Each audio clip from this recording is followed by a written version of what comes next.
Bueno, hermanos, gracias a Dios, podemos saludarnos a todos, gracias al Señor, poder estar conectados a través de la distancia, pero habiendo invocado el nombre del Señor Jesús en nuestros corazones y también en el propósito que nos une y que nos conecta a través de esta herramienta que tenemos y disponemos ahora. Quisiera leer con vosotros en la primera carta del apóstol Pedro, en el capítulo 1, desde el versículo 13, 1:13.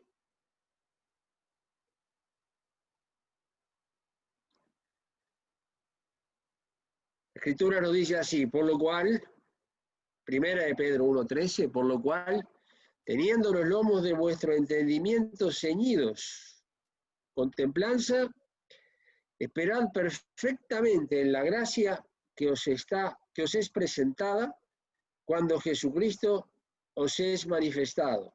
Como hijos obedientes, no conformándoos con los deseos que antes teníais estando en vuestra ignorancia, sino como aquel que os ha llamado es santo, sed también vosotros santos en toda conversación, porque escrito está, sed santos, porque yo soy santo.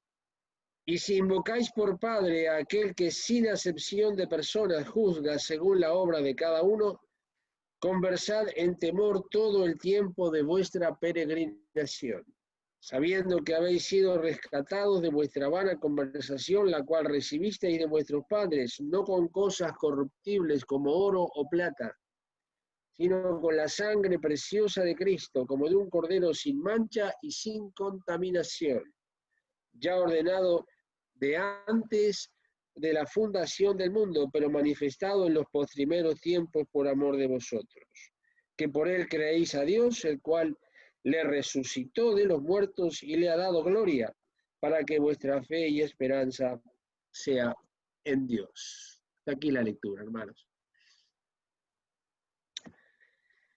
Tenemos muchísimos pasajes en la Escritura donde sobremanera enfatiza el Espíritu Santo en la necesidad y en la urgencia y en la voluntad revelada de Dios de ser santos. Expresión esta que el diablo se ha encargado de ridiculizar en el paso de los años y de los siglos. Y ha logrado infundir en alguna manera cierta sensación de reticencia o sensación de, no sé si llega a decirse vergüenza, pero sí a un cierto recelo de que alguien se quiera declarar santo. Porque pareciera que eso sería una arrogancia del que lo hace, pareciera que fuera una sobreestimación de sí mismo, o algo que está teniendo más alto concepto de sí que el que debe tener. Y algunos llegan a decir, yo no soy ningún santo. Bueno, la voluntad de Dios revelada es que seamos santos. Y creo que es el tiempo, siempre lo ha sido obviamente, pero creo que es el tiempo, por el momento y por los tiempos que estamos viviendo, de volver a esta voluntad revelada de Dios, muy claramente, en el Antiguo y en el Nuevo Testamento, donde en el verso 16 el Espíritu Santo apela a lo que está escrito. Y ahí dice, porque escrito está, sed santos, porque yo soy santo. Ese es el motivo. Y usa la misma expresión que usó el Señor Jesús con Satanás en el desierto. Cada una de las tentaciones fueron repelidas sobre la base de lo que está escrito. Escrito está. Señor citó la palabra y cerró el tema ahí. Método digno de tener en cuenta, hermanos. No hay ninguna puerta abierta al diálogo, ni con Satanás, ni con el mundo, ni con la carne, ni con el pecado. No hay diálogo, o, mejor dicho, o no debe haber diálogo. A veces equivocamos y queremos dar testimonio y fundamentar nuestra posición. No, porque el Señor no lo hizo. No lo hizo. Pudiendo hacerlo, no lo hizo. Es el Señor y el Maestro por excelencia. Y creo que palabra y fundamento y argumentos y diríamos, y presentación de fundamentos le sobraba para haberlo hecho frente a Satanás en el desierto. Y no lo hizo. No lo hizo. Y si él no lo hizo, creo que no sería oportuno que yo lo haga. Entonces acá nuevamente el Espíritu Santo a través del apóstol Pedro dice, escrito está. Y esa debe ser el ancla de fundamento, eso debe ser el fundamento inconmovible sobre la base de cualquier posición frente a todo lo que vaya contra la palabra de Dios. Escrito está, y basta, y se acabó, y se termina por ahí. Porque cualquier palabra humana, Satanás la puede resistir, la puede rebatir, es un especialista en diálogo, palabra muy usada últimamente, el diálogo. Apelan todos al diálogo. El diálogo es bueno, es necesario, el diálogo. En el terreno científico, en el terreno político, en el terreno deportivo, en el terreno eclesial inclusive. No existe. No digo que no se pueda dialogar con los hermanos, no estoy diciendo eso. Digo que el fundamento es sobre la base de lo que está escrito. A partir de ahí, lo que se quiera hablar sobre está escrito, adelante. Pero cualquier otra interpretación es privada y es particular del que la hace. Y la Escritura dice que ninguna Escritura es de particular interpretación. El a mí me parece no existe en la Escritura. Y si aparece, no es de acuerdo a la palabra y no es sano. A mí me parece, yo siento, todo indica que yo tengo otro sentir. No, porque ahí se abre la puerta a otras alternativas al escrito está. Y justamente el apóstol acá, en este caso, plantea un cuadro en el cual nos está diciendo que fuimos rescatados de nuestra vana conversación y en beneficio de algún hermano, lo hemos comentado en algún momento, pero no hay ningún problema en hacerlo otra vez. Cuidado, hermanos, conversación no refiere al intercambio oral de expresiones solamente. Esa conversación, la conversación oral, que va sobre la base de expresiones que contienen palabras, que expresan pensamientos, está incluida en la conversación mayor que refiere a la conducta, a hechos. Conversación refiere a hechos. Porque dice, vuestra vana conversación, dice, la cual recibisteis de vuestros padres en el verso 18. Leamos el 18 del capítulo 1 de Primera de Pedro. Sabiendo que habéis sido rescatados de vuestra vana conversación, la cual recibisteis de vuestros padres. Y no está hablando de los padres que nos engendraron, biológicamente hablando. No, va mucho más atrás, va hasta Adán.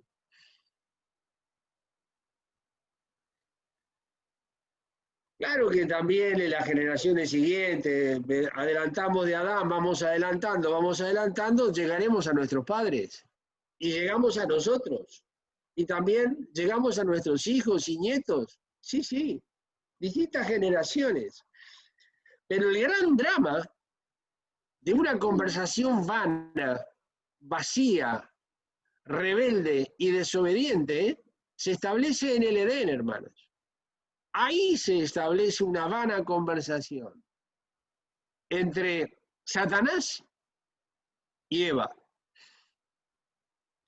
Y que luego, por supuesto, participa Adán, porque en Adán todos mueren, no dice en Eva, en Adán.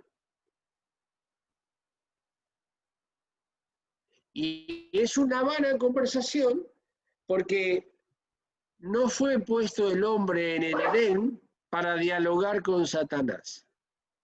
De ninguna manera. La comunión no era con Satanás, era con Dios. La conversación es vana, es vacía, es hueca, primero porque no aporta nada, nada bueno, y aporta todo, todo lo malo. Todas las consecuencias vienen desde ahí. Y luego, por supuesto, todas las conductas que se fueron agregando en el paso de los siglos, a través de todas las generaciones, desde Adán hasta hoy, va acompañada de conductas vacías, de conductas de desobediencia y de palabras que no tienen ningún sentido y no tienen ni aportan nada bueno. Por eso dice la Escritura, aún el necio cuando calla es contado por sabio. Así lo dicen los proverbios.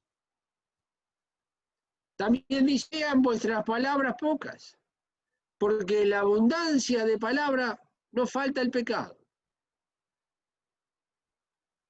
Y el pecado no es algo que se manifiesta en la palabra, ya se mencionó y ya se gestó mucho antes de la palabra.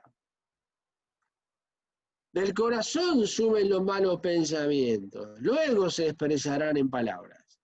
La conducta es antes que las palabras, no la palabra antes que la conducta. La conducta de desobediencia lleva a expresiones y a dichos contrarios al Señor y a la palabra de Dios.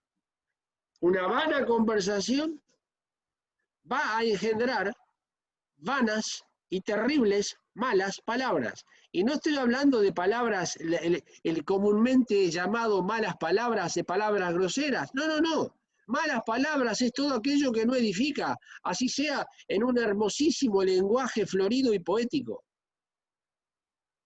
Con palabras hermosísimas, pero que no aportan absolutamente nada y contradicen la palabra de Dios. Entonces, todas aquellas cosas, hermanos, para ir al tema central, todo aquello que no glorifica a Dios, como veíamos esta mañana, todo lo que no glorifica a Dios no es de Dios. Todo lo que no aporta a que la palabra de Dios corra y sea glorificada, no es de Dios. No importa de quién sea, o no importa inclusive hasta que se llegue a usar la Biblia como vehículo de expresión. Porque la Biblia como letra tiene el ministerio de muerte, porque la letra mata. Falta el espíritu que vivifica. Entonces, cuando dice sed santos, porque yo soy santo, es una revelación, un mandamiento clarísimo de algo que queda al alcance y al entendimiento de todos. Desde el niño más pequeño, en su concepción, en su entendimiento infantil, como niño, hasta el hombre o la mujer más grande, en edad. Todos se entienden. Eso de que, yo no me doy cuenta. No, no, no. Porque dice, sed santos, y la razón es clara. Dice, porque yo soy santo. Ya está, hermano, no hay más explicación. Y eso es palabra de Dios. Ese es el motivo que Dios me da. Como hijo de Dios me dice, sed santos, porque yo soy santo. Basta. No hay otra cosa. Al punto de que Ya en la antigüedad, quisiera leer con vosotros el fundamento de esto que viene desde Levíticos, en el Antiguo Testamento. Leamos, hermanos, en Levíticos, en el capítulo 11, Levíticos 11, 44. Esto es dado al pueblo de Israel en un momento muy especial. Levíticos 11, 44.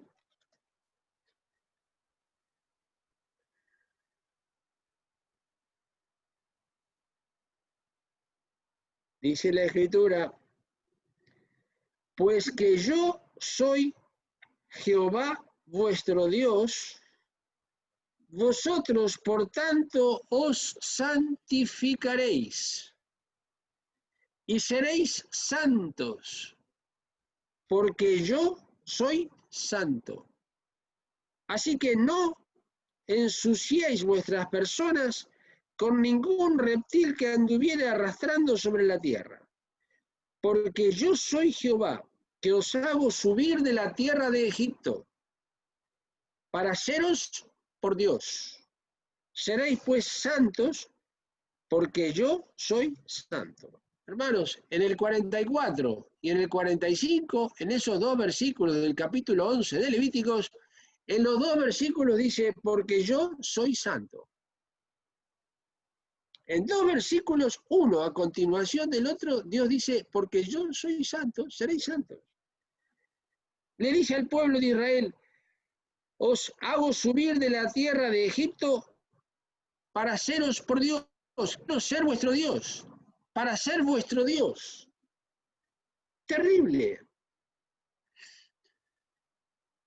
No lo sacó de Egipto para librarlo de la esclavitud, de la fabricación de ladrillos. Sí, eso también, pero no es por ahí, no va por ahí. La revelación es otra. Quiero ser tu Dios, dice. Para eso te saco de Egipto. No te saco de Egipto para entrar a la tierra prometida. No. Esa es una consecuencia de salir de Egipto, pero no es el propósito esencial de la salida de Egipto. Lo dice acá, hermanos. Os hago subir, en el verso 45, hago subir de la tierra de Egipto para seros por Dios. Ese es el propósito. Aplicado esto a nosotros, hermanos, no nos salvó para llevarnos al cielo solamente. Claro que vamos a ir al cielo como hijos de Dios. ¿Somos salvos? Claro que sí. ¿No vamos a ir al infierno? Claro que no. Somos hijos de Dios. Somos salvos. Por gracia, nada más que por gracia, ni nada menos. Pero no nos salvó solamente para no ir al infierno. Si el propósito del pueblo para con Israel lo saca de Egipto, figura del mundo, para ser su Dios, a nosotros, hermanos, nos salva para ser nuestro Dios, con todo lo que eso implica. Con todo lo que eso implica, nuestro Señor. No os tendréis dioses ajenos delante de mí. Y eso, claro, sí, se aplica a Israel también, claro, sí, obviamente. Pero el fundamento que Pablo le pone a los filipenses, un hombre que vaya que si conocía el Antiguo Testamento, y Levítico, y toda la Escritura, era un doctor en la Escritura. El fundamento que Pablo establece en el Nuevo Testamento, concretamente a los filipenses y a todas las iglesias, dice, porque esto enseño en todas las iglesias, y a nosotros también 2000 años después de los filipenses, establece, hermanos, el fundamento que el mismo apóstol Pablo, vamos a la carta a los Filipenses en el capítulo 3, una expresión hermosísima y durísima, porque no nos deja a nadie en pie, no queda nadie en pie. Filipenses 3,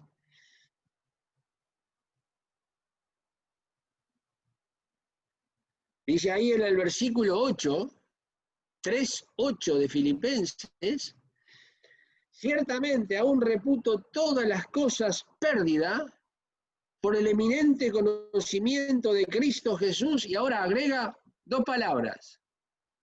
Cristo Jesús, mi Señor, equivale a decir mi Dios. Mi Señor es mi Dios. Este es el fundamento de Levítico en el Nuevo Testamento.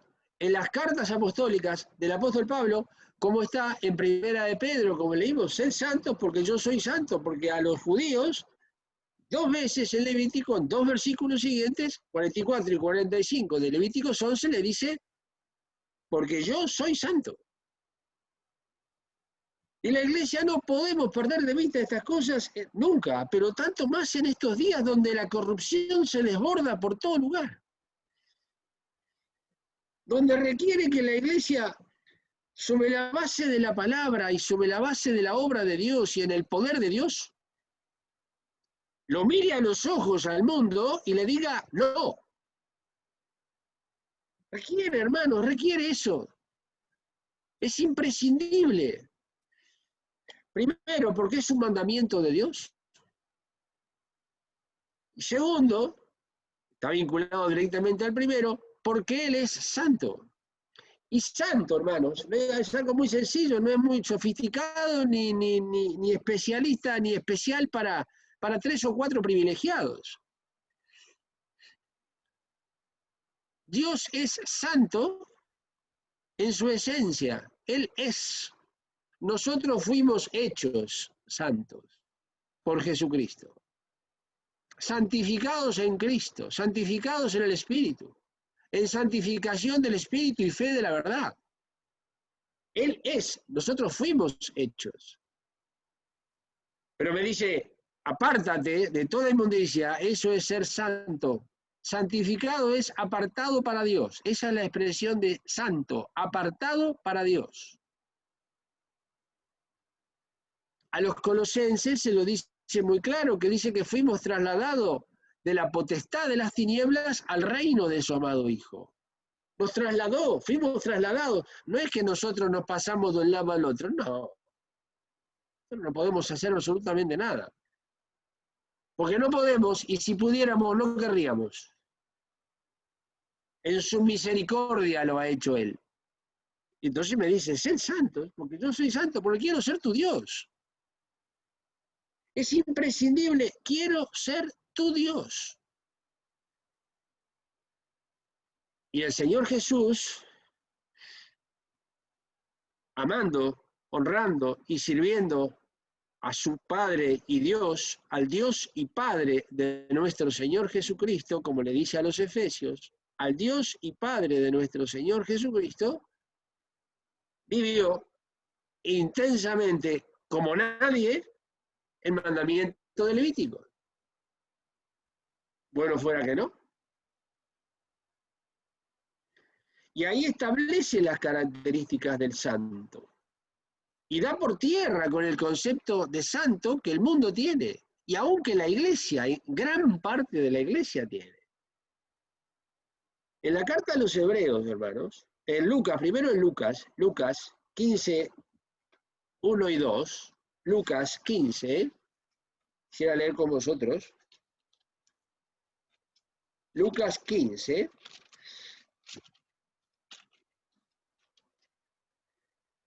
Dice ahí la Escritura, y se llegaban a él todos los publicanos y pecadores a oírle, al Señor Jesús.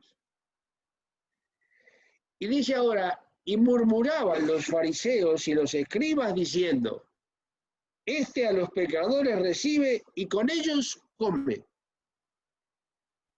Ahí está. Ser santo no es encerrarse en una habitación o en un gran edificio. Eso es un concepto humano, una locura humana que se estableció a través de los siglos.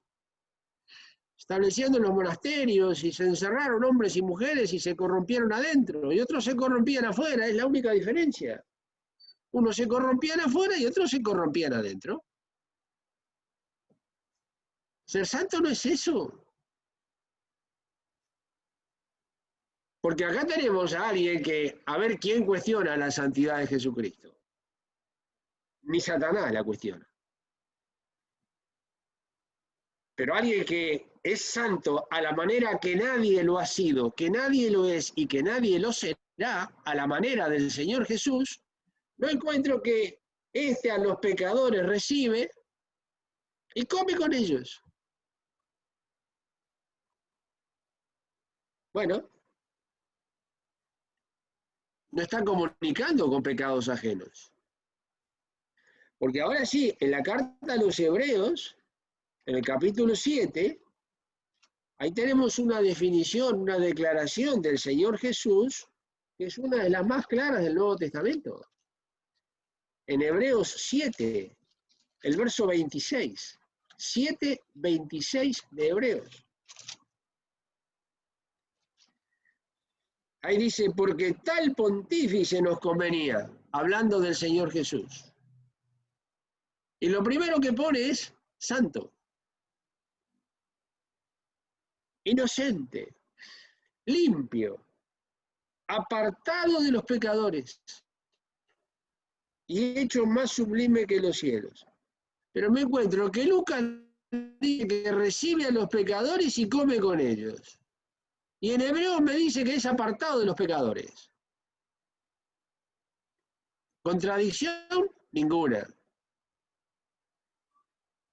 Porque recibe a los pecadores, come con ellos, pero no participa con ellos de lo que ellos son y de lo que ellos hacen. Se puede vivir en santidad en el mundo sin participar del mundo. El Señor Jesús dijo, no son del mundo, yo tampoco soy del mundo, dijo. Pero si el mundo os aborrece, no os maravilléis, porque a mí me aborreció antes que a vosotros. No son del mundo, porque si fueran del mundo, el mundo amaría lo suyo. Mas porque no son del mundo, por eso os aborrece el mundo. Pero de tal manera amó Dios al mundo, y dio a su Hijo unigénito, para que todo aquel que en él cree no se pierda, mas tenga vida eterna, y por eso somos salvos, hermanos. Porque nos vino a buscar y a salvar a nosotros. Me vino a buscar y a salvar a mí. Apartado de los pecadores. No peca con ellos. No, pues bueno fuera. Pero los recibe. Porque si vamos a Juan 6:47 dice, y al que a mí viene no le echo fuera. Recibe a los pecadores. Los recibe. A mí me recibió. Sí. Y no me echa fuera.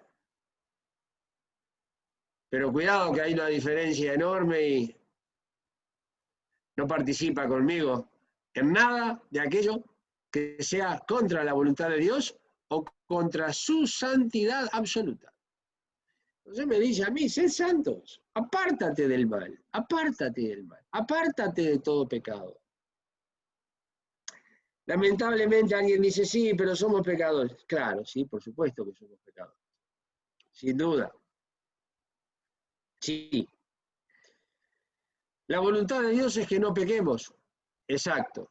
Esa es la voluntad de Dios, que no pequemos. ¿Y si pecamos? Bueno, si pecamos, confesemos nuestro pecado al Señor, reparemos lo que haya que reparar, y abogado tenemos para con el Padre. Si alguno hubiere pecado, abogado tenemos para con el Padre, Jesucristo el justo. Confesamos nuestro pecado, nos arrepentimos, corregimos y adelante. Clamando a Dios para no volver a equivocarnos en lo mismo. Ese es un santo. Ese es un hombre o una mujer santo. Que en la conciencia, adentro, en su conciencia, dice, no quiero pecar contra Dios. Y si peca,